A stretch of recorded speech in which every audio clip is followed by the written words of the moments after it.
What if I told you slavery never truly ended? The chains were replaced with laws, the whips with police badges, and the plantations with prisons.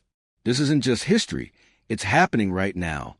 From slave codes to mass incarceration, America's hidden blueprint of control is still alive. And today we're going to expose it. Imagine this. You wake up in a country that tells you you're free. The chains are gone. The fields are no longer yours to work. The master's whip no longer cracks over your back. Freedom, they say. A new dawn. But as you step outside, a sheriff's badge glints in the morning sun. A man with a law book thicker than a Bible tells you freedom isn't freedom at all.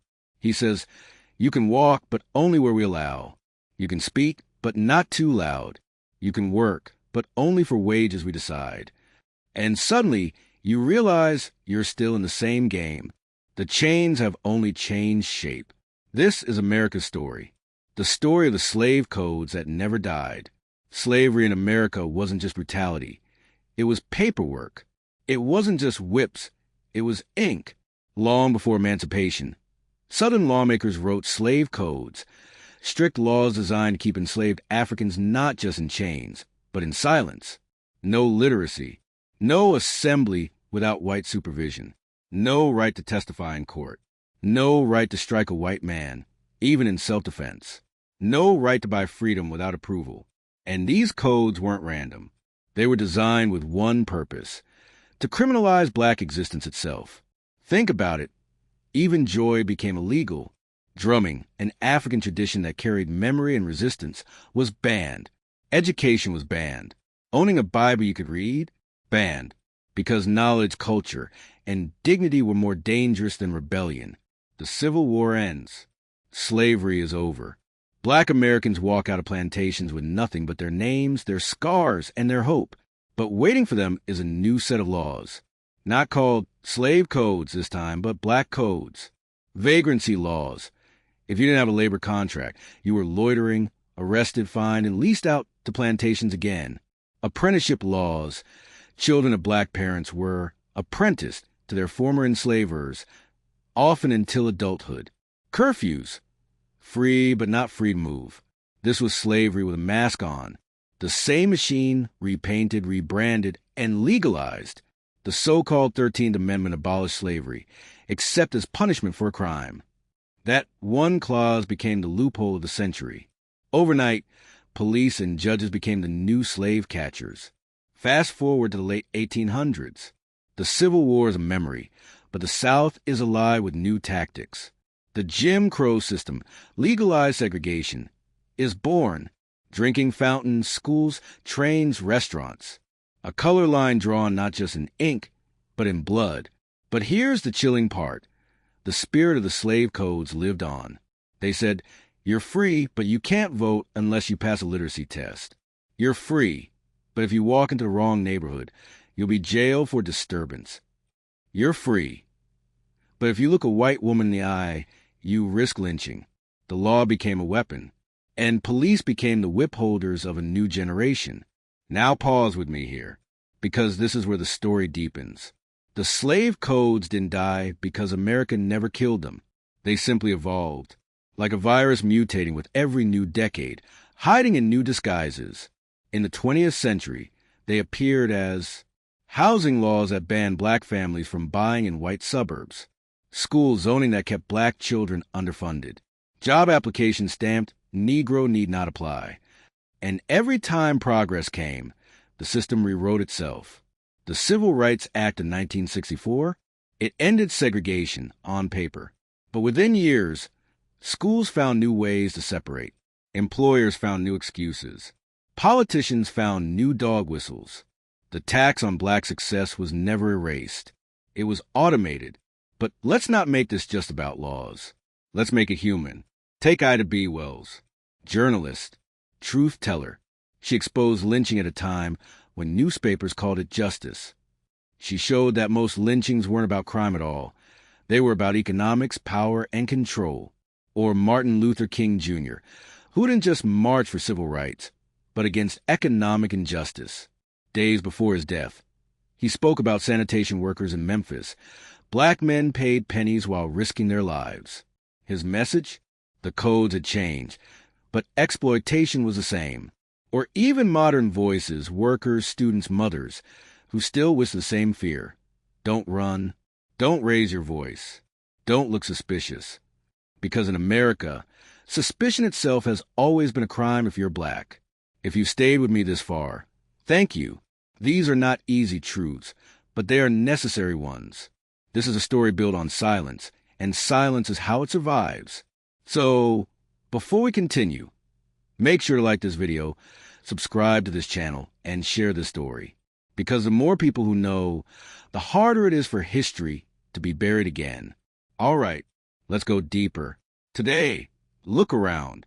Do you see the chains? Maybe not, but you see the numbers. Black Americans are 13% of the U.S. population, but nearly 40% of the prison population. Black drivers are stopped and searched at higher rates, even though white drivers are more likely to have contraband. Black children are 3 times more likely to be suspended from school for the same behavior as white children. These aren't accidents. They're codes, written not in dusty law books, but in police reports, sentencing guidelines, school discipline policies. Mass incarceration is not a bug in the system. It is the system, the modern face of the slave codes. Here's the darkest truth of all. America profits from these codes. Private prisons make billions. Corporations use prison labor for pennies. Bail systems trap families in cycles of debt. Banks deny loans. Employers reject resumes with black-sounding names. The machine doesn't just feed on black labor. It feeds on black hope, on the belief that freedom was real. But here's what they never tell you. Every empire that built itself on oppression eventually cracks. Rome fell, apartheid fell, and the codes holding black Americans today, they're cracking too. But there's a secret you haven't heard yet. Because buried in government records, corporate memos, and leaked documents are proofs of design. Evidence that these weren't just accidents of history. That at every turn lawmakers, businessmen, and even universities deliberately built a system to contain black success. And recently, one whistleblower came forward. An insider with access to sealed records. Files that could prove beyond doubt that the slave codes never died. They simply moved into new offices, new laws, new uniforms. The question is, when these files come out, will America finally face itself, or will it bury the truth again? I told you about a whistleblower, an insider who came across sealed documents, dusty but dangerous. Among them, a set of training manuals from the early 20th century. Police academies in southern states circulated them quietly, teaching new officers how to manage black communities. The language was coded, but the intent was crystal clear. Discourage gatherings after dark. Target loiterers. Charge fines when possible. Encourage informants to report Negro activity that may lead to unrest. Sound familiar? That's vagrancy. That's curfews. That's surveillance. In other words, updated slave codes. But the files didn't stop there. The whistleblower uncovered corporate letters, banks and real estate firms from the 1930s and 40s, discussing redlining maps, entire neighborhoods outlined in red, where loans were denied simply because black families lived there. This wasn't a glitch in capitalism. It was deliberate, and it meant that while white families built wealth through suburban homes and generational inheritance, black Americans were trapped in a cycle of renting, paying more, and owning nothing. Freedom? Still chained. Let's step back for a moment. Every system needs architecture, bricks, beams, a blueprint. For the machine of black poverty in America, the blueprint was simple. Deny access to land, deny access to education, deny access to capital, criminalize those who resist, and every pillar reinforce the other. Without land, families couldn't build equity. Without schools, children couldn't compete. Without capital, businesses couldn't grow. And when poverty itself became a crime, prisons swallowed the rest. That is how a cycle becomes generational. That is how codes become invisible, because they're no longer just written in law books, but in bank accounts, school budgets, and job postings. Fast forward to the 1970s and 80s. America declared not one war, but two, the war on crime and the war on drugs. Both wars promised safety. Both wars promised order. But both were weapons pointed squarely at Black America. By 1980, drug use rates were similar between Black and white Americans, but Black neighborhoods were policed like battle zones. The sentencing gap for crack cocaine, associated with Black users, versus powder cocaine, associated with white users, was 100 to 1. A young Black man with a few grams could get decades in prison. A white banker with powder at a party? A slap on the wrist. This wasn't law enforcement. This was economic and social warfare, dressed up as policy. But let's not forget the children, because the slave codes always had one eye on the next generation. After Brown versus Board of Education, 1954, the Supreme Court ruled segregated schools unconstitutional. On paper, victory. But then came the silent codes. White flight to the suburbs. School district lines drawn with surgical precision. Property taxes funding schools, guaranteeing that Black neighborhoods, starved of investment, had failing schools while white suburbs flourished. And when Black children dared to succeed, zero-tolerance policies, suspensions, expulsions, a direct pipeline from school to prison, chains, just smaller, just quieter. Here's a bitter truth. Redlining never ended. Today, Black applicants are still denied mortgages at higher rates, even with the same income and credit score as white applicants. Black neighborhoods still appraise lower, costing families billions in lost generational wealth. Even digital platforms have been caught.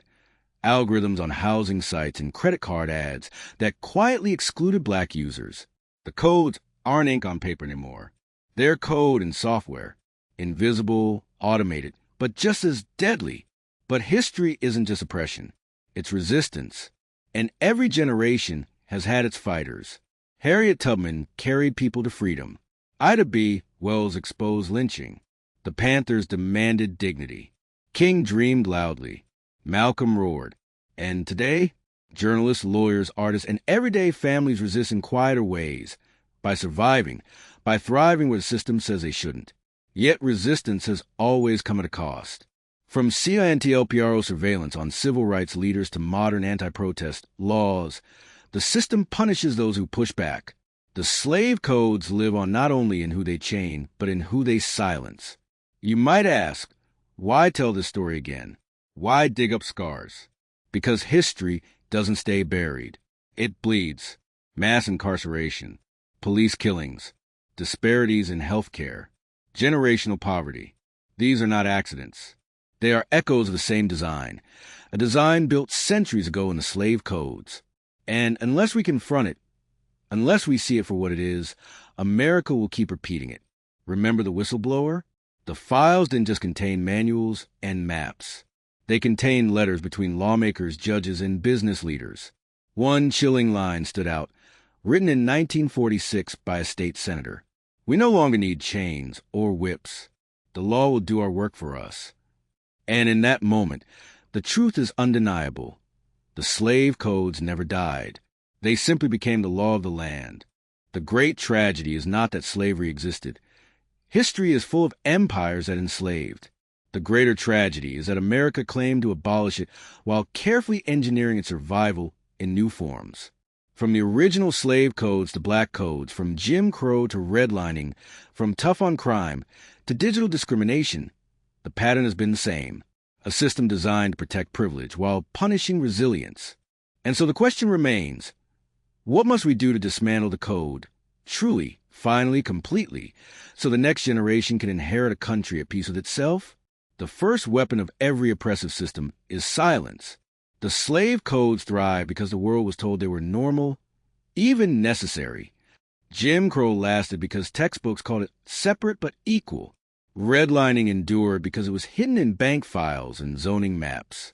If silence is a disease, truth is a cure.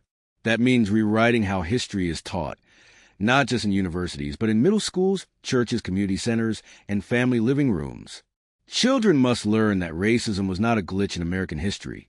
It was the operating system. Because once you name the virus, you can begin to dismantle it. Freedom without resources is a mirage. The codes of poverty, redlining, predatory lending, unequal pay have denied Black Americans the ability to build wealth across generations. To dismantle these cages, policies must move beyond equal opportunity slogans and toward true equity. Fair housing laws with teeth, not just banning discrimination on paper, but punishing banks, landlords, and developers who practice in reality. Reparative investment in historically excluded Black neighborhoods. Infrastructure, schools, healthcare, and business grants. Closing the pay gap by enforcing transparency in wages and punishing companies that continue to devalue Black labor. Because as long as economics remain chained, freedom will always be half a lie. The criminal justice system today is perhaps the most obvious descendant of the slave codes. From mass incarceration to discriminatory policing, it has criminalized Black existence under new names. To dismantle this system, we must be bold enough to imagine justice without chains, end mandatory minimums that destroy lives for nonviolent offenses, invest in rehabilitation and community safety programs instead of bloated prison contracts, hold police accountable, not with retraining alone, but with independent oversight and consequences when they kill or brutalize, decriminalize poverty, no more arrests for being homeless, poor, or unable to pay fines. Justice should mean restoration. But for centuries in America, justice has meant punishment. That is the code we must rewrite. The slave codes forbade literacy because knowledge was power. Today, underfunded schools, discriminatory discipline, and unequal resources serve the same purpose, ensuring Black children remain a step behind before the race even begins. To break this, we must guarantee equal funding for schools, regardless of zip code. Eliminate school policing that feeds the school-to-prison pipeline. Teach true history, not sanitized myths. Empower Black educators and leaders in decision-making roles. When every child can learn freely, without fear or deprivation, the future rewrites itself. Laws alone will not heal what centuries have broken. The slave codes didn't just chain bodies, they scarred souls. Trauma has been passed down in silence, in fear, in cautionary tales whispered across dinner tables.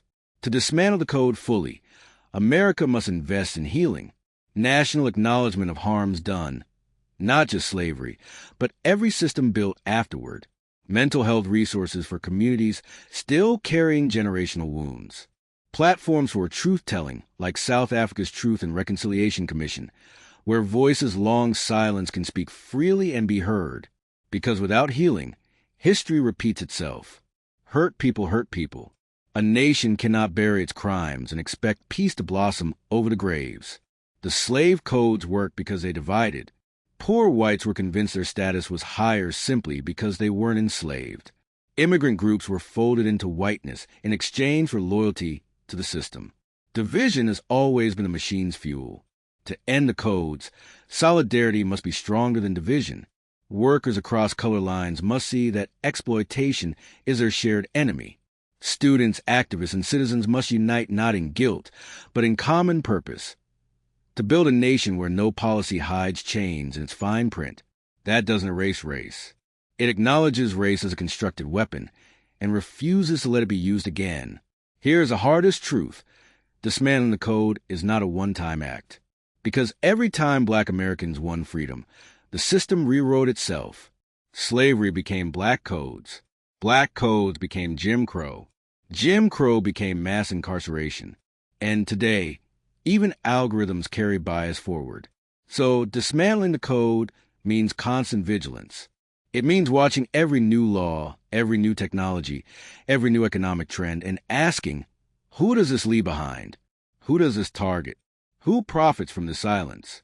The work is never finished. But that is what freedom requires. The courage to guard fiercely forever. So what should we do, truly? We must accept that freedom is not a gift handed down. It is a muscle exercised daily. We must invest in equity, not just equality. We must hold systems accountable, not just people. We must remember the past honestly, not politely. And above all, we must reject the lie that the codes are gone. They live as long as we deny them. They die only when we expose them. If the next generation is to inherit peace, it will not come from forgetting. It will come from remembering. fiercely, fully, and then choosing differently. The slave codes are designed to last forever, but no code is unbreakable. The next chapter is ours to write. Will we repeat the cycle, or will we finally break it, so that our children and grandchildren can live in a country not haunted by chains, but freed from them? The choice belongs to us. Closing reflection. This is a story America doesn't want to tell, because it's not just about the past. It's about the present. The quiet code's still at work, disguised as policy, profit, and protection. But here's the other truth. No system built on silence can last forever. Empires fall. Secrets unravel. Machines break down. The question is, who will be brave enough to tear the codes apart, once and for all? If this story moved you, if it opened your eyes, don't let it end here. Comment your thoughts below. Your voice matters. Like this video so more people can see what history tried to hide. Subscribe, because stories like this deserve to be told. Loudly, urgently, and without apology.